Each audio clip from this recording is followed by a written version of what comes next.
Hello friends, आपका स्वागत है हमारे YouTube channel A to Z NCERT facts में। तो आज हम लोग पढ़ने वाले हैं विश्व पटल पर छाया एक नया देश जो 1971 में बना बांग्लादेश। तो उसी का आज़ादी के बारे में हम लोग आज पढ़ने वाले हैं और बांग्लादेश की आज़ादी में भारत का योगदान के बारे में आज हम लोग पढ़ने वाले हैं। तो चलिए शुरू करते हैं। तो जैसा कि हम लोग जानते हैं, भारत और पाकिस्तान पहले एक ही देश हुआ करते थे। 1947 से पहले भारत अविभाजित था, जैसा कि आप मैप में भी देख सकते हैं अविभाजित भारत को। और यह आज़ादी के साथ 1947 में भारत पाकिस्तान में बट गया। तो बटने के साथ क्या होता है वो हम लोग देखते हैं।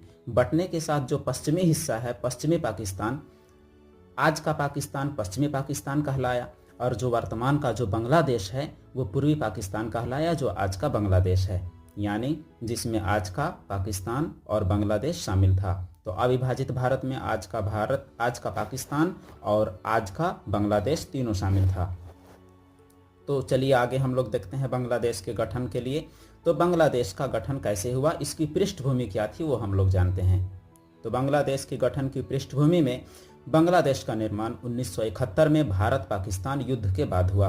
तो बांग्लादेश के निर्माण में भारत और पाकिस्तान आपसी युद्ध में उलझे, इसके कारण के बारे में भी चर्चा करेंगे। 1947 में भारत के विभाजन के समय पाकिस्तान दो हिस्सों में बटा था, पूर्वी पाकिस्तान और पश्चिमी पाकिस्तान, जैसा कि मैप में हमने देखा।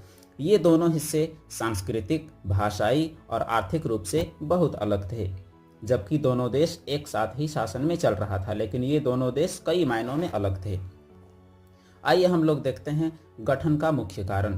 तो गठन के मुख्य कारणों में हम लोग देख सकते हैं, पहला भाषाई संघर्ष को, दूसरा आर्थिक असमानता को और तीसरा राजनीतिक असंतोष को। तो भाषाई संघर्ष के अंतर्गत हम लोग देखेंगे कि पूर्वी पाकिस्तान में बंगाली बोलने वालों की संख्या ज़्यादा थी, बंगाली बोलने वाले बहुसंख्यक थे।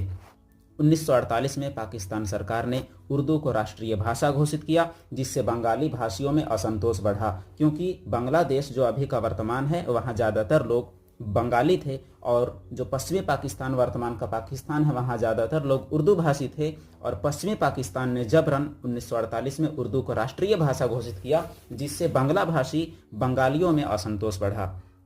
1952 में ढाका में भाषा आंदोलन हुआ भाषा के लिए, जिसमें कई प्रदर्शनकारी मारे गए। दूसरा देखते हैं हम लोग आर्थिक असमानता के तहत गठन के कारणों में।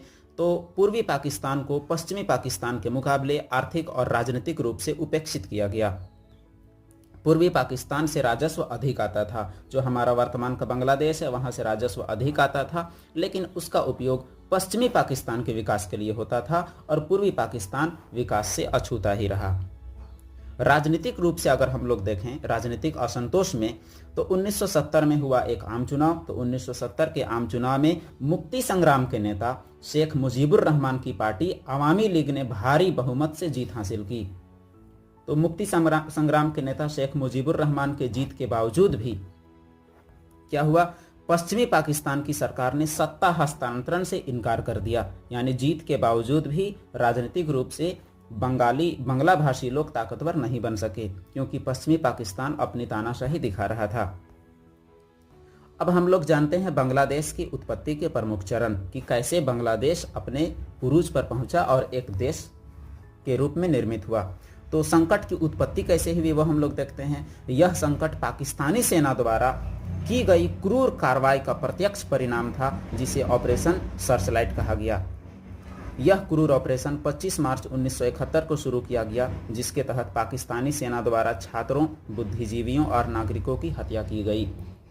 तो ऑपरेशन सर्चलाइट के तहत पूर्वी पाकिस्तान अर्थात बांग्लादेश में पाकिस्तानी सेना द्वारा बहुत उत्पात मचाया गया और क्रूरता का परिचय दिया गया, ताकि बांग्ला भाषियों को दबाया जा सके।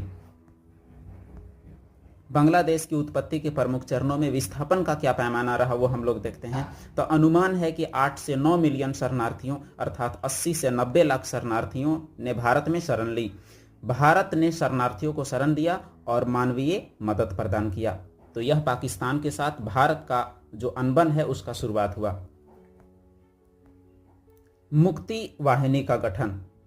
तो मुक्ति वाहिनी पाकिस्तान सेना द्वारा किए गए अत्याचारों ने मुक्ति वाहिनी को जन्म दिया, जो एक गुरीला बल था जो बंगाली प्रतिरोध का चेहरा बन गया। भारत द्वारा प्रशिक्षित और समर्थित इसने बाद के स्वतंत्रता संग्राम में महत्वपूर्ण भूमिका निभाई। तो मुक्ति वाहिनी बांग्लादेश के जवानों का एक संगठन था जो पाकिस्तानी सेना के द्वारा किए गए अत्याचारों के जवाब में बनाया गया था, जिसे भारतीय सेना द्वारा प्रशिक्षित भी किया गया।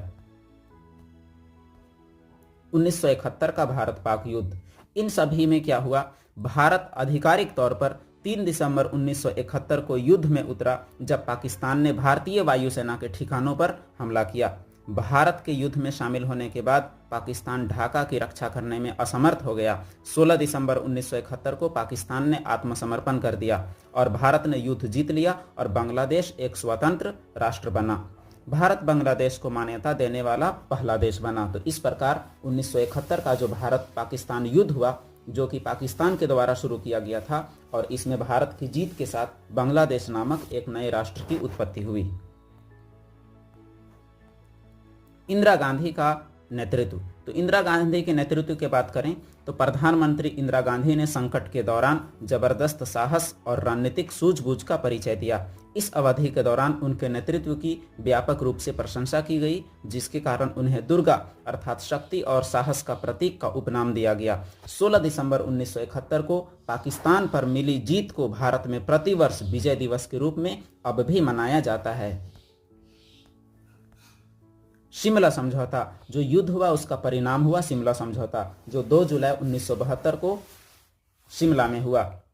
तो शिमला समझौता के बारे में जानते हैं। 2 जुलाई 1972 के दिन हिमाचल प्रदेश के शिमला में इंदिरा गांधी और तत्कालीन पाकिस्तानी प्रधानमंत्री जुल्फिकार अली भुट्टो के बीच शिमला समझौते पर हस्ताक्षर किए गए थे।